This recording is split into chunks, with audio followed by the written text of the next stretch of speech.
YouTube shorts algorithm exactly काम कैसे करता है? आखिर क्यों एक शॉर्ट पर अचानक से बहुत व्यूज आते हैं बट फिर उसका ग्राफ फ्लैट हो जाता है? कौन से ऐसे मेट्रिक्स हैं जिनसे ये डिसाइड होता है कि एक शॉर्ट पर मिलियंस में व्यूज आएंगे या फिर वो फ्लॉप होगा? एंड फाइनली, क्या आपको सेम चैनल पर शॉर्ट्स एंड लॉन्ग वीडियोस बनाने चाहिए या फिर it will kill your channel? इन सारे क्वेश्चंस का आंसर इस वीडियो में मिलेगा and it's going to be really fun. Let's begin. So we know कि बड़े यूट्यूबर्स के शॉर्ट्स पर व्यूज आते रहते हैं और आते ही रहते हैं। बट आपके केस में शॉर्ट अपलोड करते ही पहले तो 100 या इवन हजारों व्यूज आते हैं, बट देन व्यूज का ग्राफ कंप्लीटली फ्लैट हो जाता है। चलो समझते हैं कि ऐसा क्यों होता है। तो अभी से 1 साल पहले कॉलिन एंड समीर ने एक इंटरव्यू अपलोड किया था Todd Sherman and Rene Ritchie के साथ। अगर आप नहीं जानते तो ये दोनों ही यूट्यूब के ऑफिशियल एम्प्लॉइज हैं एंड टॉड तो स्पेशली यूट्यूब शॉर्ट्स के प्रोडक्ट लीड हैं, विच ऑब्वियसली मीन्स कि वो हमें शॉर्ट्स एल्गोरिदम के बारे में बहुत कुछ बता सकते हैं। इंटरव्यू के एक पार्ट में उन्होंने बताया कि आप जैसे ही एक शॉर्ट अपलोड करते हो तो एल्गोरिदम आपके शॉर्ट के लिए एक रैंडम सीड ऑडियंस फाइंड करता है। ये सीड ऑडियंस बेसिकली एक स्मॉल ग्रुप ऑफ व्यूअर्स होते हैं जिनके साथ एल्गोरिदम आपके शॉर्ट को टेस्ट करना चाहता है, बिकॉज उसे आपके चैनल और उसके कंटेंट के बारे में अभी ज्यादा कुछ नहीं पता है। यहाँ पे रैंडम वर्ड इंपॉर्टेंट है बिकॉज हो सकता है कि वो सीड ऑडियंस आपकी टारगेट ऑडियंस हो ही ना। इन व्यूअर्स को यूट्यूब रैंडमली सिलेक्ट करता है आपके शॉर्ट को टेस्ट करने के लिए। सो मान लो वो सीड ऑडियंस आपके शॉर्ट के साथ अच्छे से एंगेज नहीं करती है तो कुछ देर बाद यूट्यूब आपके व्यूज को फ्लैटलाइन कर देगा, मतलब फिर ना के बराबर व्यूज आएंगे उस पर। और जो थोड़े बहुत व्यूज आएंगे वो मोस्टली दूसरे ट्रैफिक सोर्सेस के होंगे। वही मान लो अगर बाय चांस वो सीड ऑडियंस आपकी एक्चुअल टारगेट ऑडियंस निकलती है एंड ऑल्सो आपका कंटेंट भी बहुत अच्छा है, तो नेचुरली वो व्यूअर्स आपके शॉर्ट के साथ अच्छे से एंगेज करेंगे। इससे फिर एल्गोरिदम को एक पॉजिटिव सिग्नल जाएगा एंड वो और व्यूअर्स को फाइंड करेगा जो कि सीड ऑडियंस से मैच करती है। अगर इन नए ग्रुप ऑफ व्यूअर्स ने भी आपके शॉर्ट के साथ पॉजिटिवली रिएक्ट किया तो फिर वो शॉर्ट और पुश होगा and basically this will keep on repeating. So अब आपको समझ आ रहा होगा कि शॉर्ट्स का एल्गोरिदम एग्जैक्टली काम कैसे करता है। ऑलमोस्ट हर शॉर्ट क्रिएटर का यही क्वेश्चन रहता है कि अगर हमारा शॉर्ट पहले अच्छा परफॉर्म कर रहा था तो फिर यूट्यूब ने उसके व्यूज एकदम से रोक क्यों दिए? यू हैव टू अंडरस्टैंड कि लॉन्ग वीडियोस और शॉर्ट वीडियोस के एल्गोरिदम्स ना ही सेम है और ना ही हो सकते हैं। In case of long form videos, एक व्यू का मतलब होता है कि व्यूअर ने इंटेंशनली चूज किया था कि उन्हें वो वीडियो देखना है। हाउएवर शॉर्ट्स के केस में ऐसा नहीं होता, क्योंकि यहाँ पर हमारे पास होता है शॉर्ट्स फीड, जहाँ पे थंबनेल का कॉन्सेप्ट नहीं हो सकता। इसका मतलब अगर एल्गोरिदम को जानना है कि आपकी वीडियो अच्छी है या नहीं तो उसके पास सिर्फ एक ही रास्ता है, और वो है एक initial group of random viewers को आपकी वीडियो दिखाना, जिसे हम सीड ऑडियंस बोलते हैं। सो अगर ये एल्गोरिदम का कॉन्सेप्ट थोड़ा भी क्लियर है, देन नेक्स्ट क्वेश्चन जो आपके मन में आएगा वो ये होगा कि कौन से इंपॉर्टेंट मेट्रिक्स हैं जिससे यूट्यूब डिसाइड करता है कि आपके शॉर्ट ने अच्छा परफॉर्म किया है और अब उससे सीड ऑडियंस के अलावा भी और लोगों को दिखाना है। लाइक लॉन्ग वीडियोस के केस में CTR होता है, AVD होता है, तो शॉर्ट्स के केस में हमें किन चीजों पर फोकस करना है? जो पहला मेट्रिक है उसे कहते हैं how many chose to view. Just like long videos में हमारे पास CTR होता है, शॉर्ट्स फीड में हमारे पास है how many chose to view metric, also known as viewed versus swiped away.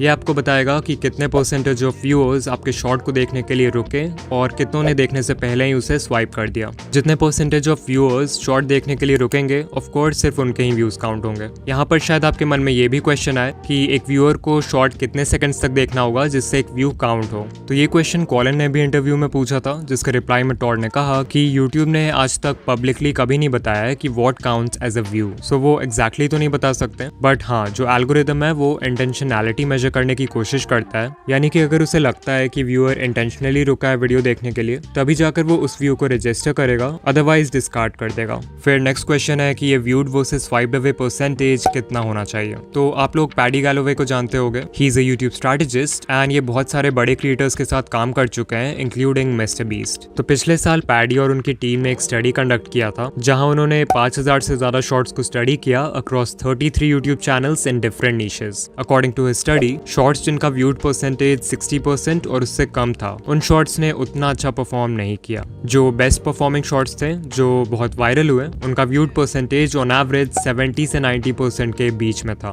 Again ये सिर्फ एक स्टडी है, so I recommend you to not obsess over these numbers, but हाँ, इससे एक रफ आइडिया ले सकते हैं कि अगर आपका व्यूड परसेंटेज 80% या फिर उससे ज्यादा है, then there is a high chance कि आपका शॉर्ट वायरल होगा। इवन मैंने पर्सनली जितने भी वायरल शॉर्ट्स का एनालिटिक देखा है, उन सबका व्यूड परसेंटेज 75 के ऊपर रहता है। नाउ आई नो कि मैक्सिमम क्रिएटर्स जो इस वीडियो को देख रहे हैं, उनका viewed versus swiped away ratio इतना अच्छा नहीं है, तो अब समझते हैं कि इस नंबर को इंप्रूव कैसे करें। So as I said, long videos के केस में हमारे पास है CTR, वैसे ही शॉर्ट्स के केस में CTR का इक्विवेलेंट है how many chose to view. जब हमें CTR इंप्रूव करना होता है तो हम वर्क करते हैं वीडियो के टाइटल और थंबनेल पर, यानी कि वो चीज़ जो व्यूअर्स सबसे पहले देखते हैं। सो अगर शॉर्ट्स की बात करें तो कौन सी ऐसी चीज़ है जो व्यूअर्स सबसे पहले देखते हैं? You're right, उसके पहले 3 सेकंड्स। सो ये कहना गलत नहीं होगा कि आपके शॉर्ट के स्टार्ट के कुछ सेकंड्स यानी कि उसका हुक वही रोल प्ले करता है जो लॉन्ग वीडियोस के केस में टाइटल एंड थंबनेल का है। अब लॉन्ग वीडियो में तो हमारे पास 30 सेकंड्स होते हैं व्यूअर को हुक करने के लिए, शॉर्ट्स में हमारे पास है सिर्फ 3 seconds and this is why इन दोनों फॉर्मेट्स में हुक क्रिएट करना is very different. But even though long form and shorts need different types of hooks, दोनों का फाउंडेशन सेम है एंड दैट इज कि आपको व्यूअर्स के माइंड में क्यूरियोसिटी स्पार्क करना है इन सम फॉर्म। ये क्यूरियोसिटी आप बहुत चीजों से क्रिएट कर सकते हो। For example, depending on the type of video you are creating, आप अपने हुक में कुछ लाइंस बोल सकते हो जिससे कोई भी व्यूअर जो माइंडलेसली स्क्रॉल किए जा रहा है वो इमीडिएटली रुक जाएगा। जैसे कि आप शॉर्ट के स्टार्ट में बोल सकते हो एक्स स्टॉप स्क्रॉलिंग। ये एक बहुत ही पॉपुलर हुक है जहां पर X is your target audience. Like मेरे चैनल की टारगेट ऑडियंस है यूट्यूबर्स, सो अगर मैं किसी भी टॉपिक पर शॉर्ट बना रहा हूं तो उसके स्टार्ट में I can say YouTubers stop scrolling and ये एक बहुत ही अच्छे हुक का काम करेगा। फिर एक और लाइन है, आई एम श्योर आप ABC के बारे में नहीं जानते। यहाँ ABC को सिंपली उस चीज से रिप्लेस कर दो जिसके बारे में आपकी वीडियो है। एग्जाम्पल, आई एम श्योर आप इस यूट्यूब सेटिंग के बारे में नहीं जानते। आई एम श्योर आप इस रेसिपी के बारे में नहीं जानते। आई एम श्योर आप इस नए माइनक्राफ्ट अपडेट के बारे में नहीं जानते। बट जरूरी नहीं कि आप लोगों को कुछ बोल कर ही हुक करो, बिकॉज जितना पावरफुल एक लाइन होता है व्यूअर्स का अटेंशन ग्रैब करने के लिए, उतना ही पावरफुल होता है एक इंट्रीगिंग विजुअल। इस पेंटिंग शॉट को देखो, इसमें आर्टिस्ट ने कैनवस के ऊपर बहुत ही अनयूजुअल वे में कलर्स को पोर किया है। बट शॉट में कुछ सेकंड्स और आगे जाओगे तो यू विल सी कि आर्टिस्ट ने पूरा कैनवस ब्लैक पेंट कर दिया। अब अगर आर्टिस्ट चाहता तो नॉर्मली भी कैनवस को पूरा ब्लैक पेंट कर सकता था, बट शॉट के फर्स्ट फ्रेम में कलर्स को ऐसे स्पेशल वे में रखने से व्यूअर्स के माइंड में क्यूरियोसिटी क्रिएट होती है कि ये पेंटिंग क्या है, आगे क्या बनने वाला है एंड सो ऑन, जिससे वो हुक हो जाता है। फिर कल ही शॉर्ट स्क्रॉल करते वक्त I came across this food channel. इसकी जो क्रिएटर है वो अपने ऑलमोस्ट हर शॉट को स्टार्ट करती हैं by tossing ingredients in the air and catching it. अब आई डोंट नो कि वो ये इंटेंशनली करती हैं या नहीं, but this is a great way to create a visual hook. लेकिन अगर आप सच में अपने शॉर्ट्स वायरल करना चाहते हो तो सिर्फ हुक क्रिएट करना is not enough. You also need a good audience retention. जब हम लॉन्ग वीडियोस बनाते हैं तो यूट्यूब का फोकस होता है वॉच टाइम पर, बिकॉज एल्गोरिदम चाहता है कि आपका कंटेंट ज़्यादा से ज़्यादा टाइम के लिए व्यूअर को प्लेटफॉर्म पर बनाए रखे।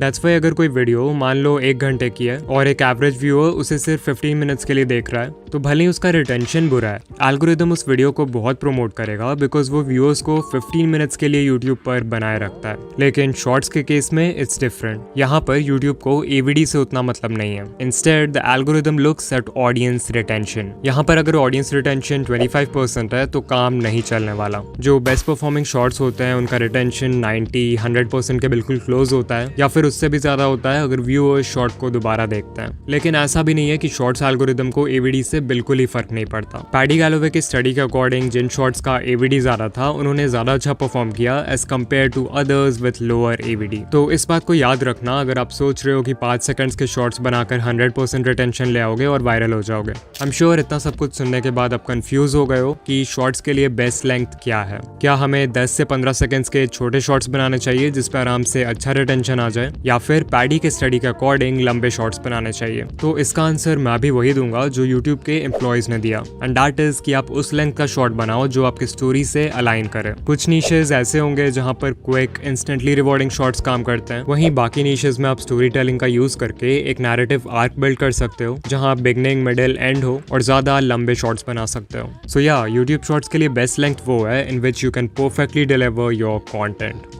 Okay, at the time of writing the script मैंने ये कम्युनिटी पोस्ट किया है कि new video about YouTube shorts coming soon, and कुछ कमेंट्स आ रहे हैं फ्रॉम पीपल सेइंग कि भाई क्या हमें शॉर्ट्स और लॉन्ग दोनों सेम चैनल पर अपलोड करना चाहिए कि नहीं। तो चलो इस टॉपिक को भी कवर कर लेते हैं। Should we upload shorts and long videos on the same channel? जब यूट्यूब देखता है कि कोई व्यूअर शॉर्ट्स फीड में आपके शॉर्ट्स को कंसिस्टेंटली एंजॉय कर रहा है, तो एल्गोरिदम उस व्यूअर के होम पेज पे आपके लॉन्ग फॉर्म वीडियोस को भी दिखाने लगेगा। अब देखो, जरूरी नहीं कि जो व्यूअर्स आपके शॉर्ट्स देखते हैं हैं उन्हें आपके लॉन्ग फॉर्म वीडियोस में भी इंटरेस्ट हो। इनफैक्ट मोस्ट केसेस में वो व्यूअर्स आपके लॉन्ग वीडियोस नहीं देखने वाले हैं बिकॉज शॉर्ट व्यूअर्स का अटेंशन स्पैन भी छोटा होता है एंड फुल लेंथ वीडियो से उन्हें वो क्विक डोपामिन हिट नहीं मिलेगा जिसकी उन्हें आदत है। And this is a problem because जब ये शॉर्ट व्यूअर्स आपके लॉन्ग वीडियोस पर क्लिक नहीं करेंगे तो उनका CTR नेगेटिवली अफेक्ट होगा, या लेट्स से उन्होंने उस वीडियो पर क्लिक कर भी दिया तो वो बहुत ही जल्दी वीडियो बंद कर देंगे बिकॉज उन्हें इसकी आदत नहीं है। एग्जाम्पल के लिए आप इस चैनल को देखो, Jake Fellman, he has 23 million subscribers, जहां इनके शॉर्ट्स पर कंसिस्टेंटली मिलियंस ऑफ व्यूज आते हैं, लॉन्ग वीडियोस पर मुश्किल से 20 के व्यूज कंप्लीट हो पाते हैं। Another channel is Dan Rhodes with 26 million subscribers, जहां इनके मोस्ट पॉपुलर शॉर्ट पे 800 मिलियन व्यूज हैं। The most viewed long form video only has 500 K views. और यूट्यूब पे ऐसे कितने सारे चैनल्स के एग्जांपल्स मिल जाएंगे जिनकी एक स्प्लिट ऑडियंस है। So what is the conclusion? Shorts के लिए एक सेपरेट चैनल बनाना चाहिए, राइट? हाँ, अगर मैं होता तो एक दूसरा चैनल ही बनाता एंड मेरी पर्सनल एडवाइस यही होगी कि आप भी एक दूसरा चैनल बनाओ। लेकिन इसका मतलब ये नहीं है कि सेम चैनल पर लॉन्ग और शॉर्ट्स एक साथ डाल के ग्रो करना इम्पॉसिबल है। बहुत सारे चैनल्स हैं जो ऐसा करते हैं, for example Daily Dose of Internet, and they are fairly successful. You can see इस चैनल पर लॉन्ग वीडियोज और शॉर्ट्स दोनों पर ही कंसिस्टेंटली मिलियंस ऑफ व्यूज आते हैं। The secret behind this is simple, इनके शॉर्ट्स और लॉन्ग वीडियोज दोनों को देखकर सेम फीलिंग आती है। इनफैक्ट इस चैनल के लॉन्ग वीडियोस एक तरह से शॉर्ट्स के कॉम्पाइलेशन जैसे हैं, so they are like extended version of the shorts. More importantly इनके लॉन्ग वीडियोस की लेंथ भी उतनी बड़ी नहीं है, सो शॉर्ट्स व्यूअर्स जो इंस्टेंट डोपामिन के लिए आते हैं वो भी इस पे क्लिक कर देते हैं। And so if you want to upload shorts and long videos on the same channel, then आप यहाँ से कुछ लेसन्स ले सकते हो। नंबर 1, आपके शॉर्ट्स और लॉन्ग वीडियोस दोनों का कंटेंट सेम होना चाहिए। नंबर 2, लॉन्ग वीडियोस और शॉर्ट्स दोनों की वाइब सेम होनी चाहिए। दिस मीन्स आपके वॉइस ओवर का तरीका, एडिटिंग स्टाइल, लाइटिंग, कलर और जो ओवरऑल फील है वो सेम होना चाहिए। एंड नंबर 3, जो कि सभी के लिए पॉसिबल नहीं है बट अगर कर पाए तो बहुत अच्छा है, लॉन्ग वीडियोस की लेंथ छोटी रखो ताकि शॉर्ट्स व्यूअर्स के उन पे क्लिक करने के चांसेस इंक्रीज हो जाएं।